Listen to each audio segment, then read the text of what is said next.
Hello friends, আমার jet প্ল্যান্টের গাছটা কয়েকদিন থেকে বেশ বড় হয়ে আছে। গাছটা বড় হয়েছে কিন্তু টবটা তো ছোট। তাই মনে হলো যে এইবারে টবটা চেঞ্জ করা দরকার। সেই মতো কালকে নার্সারি গিয়ে একটা টব কিনে নিয়ে এলাম। আর ভেবেছিলাম সকাল থেকে বৃষ্টি হবে, তাই গাছটা লাগিয়ে দেবো, কিন্তু মেঘ করেছিল, বৃষ্টি হয়নি। সন্ধ্যায় মনে হলো যে না হোক বৃষ্টি, এবার গাছটা লাগিয়েই দিই। তাই সেই মতো টবটা পেড়ে আর গাছটা তার থেকে বের করে আর এতে লাগাতে লাগলাম। এখন দেখো গাছটা, টবটা ছোট তো, এবার শেকড় মেলেছে, আঁকড়ে ধরে আছে টবটাতে, তাই বার করতে একটু কষ্ট তো হলোই।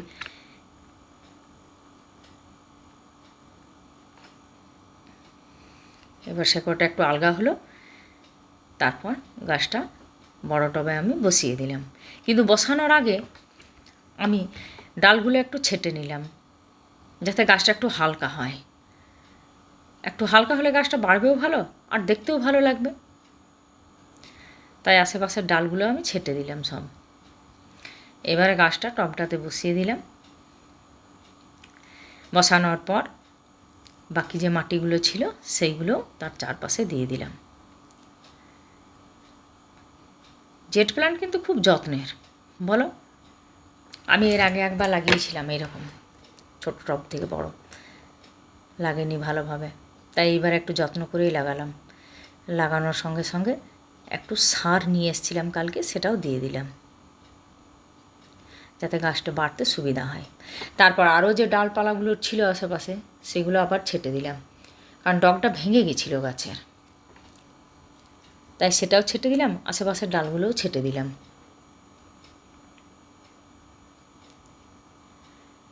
এমনিতে বাড়িতে যে টব রয়েছে, আশেপাশে গাছ লাগানো আছে, সেগুলোর যত্ন আমিই বেশিরভাগ করি, কারণ আমি একটু সময় পাই। বাড়ির অন্যান্যরা তো ব্যস্ত, তাই গাছপালা আমার ভালোও লাগে খুব। এবারে আমি গাছটাতে একটু জল দিয়ে দিলাম।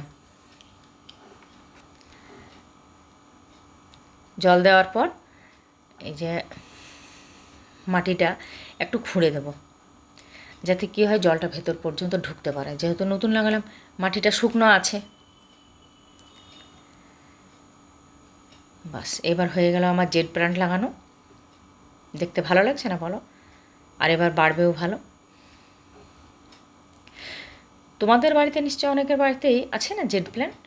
তোমরা কে কী রকমভাবে যত্ন করো আমাকে কমেন্টে কিন্তু তোমরা অবশ্যই জানাবে, যাতে আমার সুবিধা হয় আরও। আর এই যে ডালগুলো ছোট ছোট রয়েছে, এগুলো এই ছোট্ট টবগুলোতে লাগিয়ে দেবো।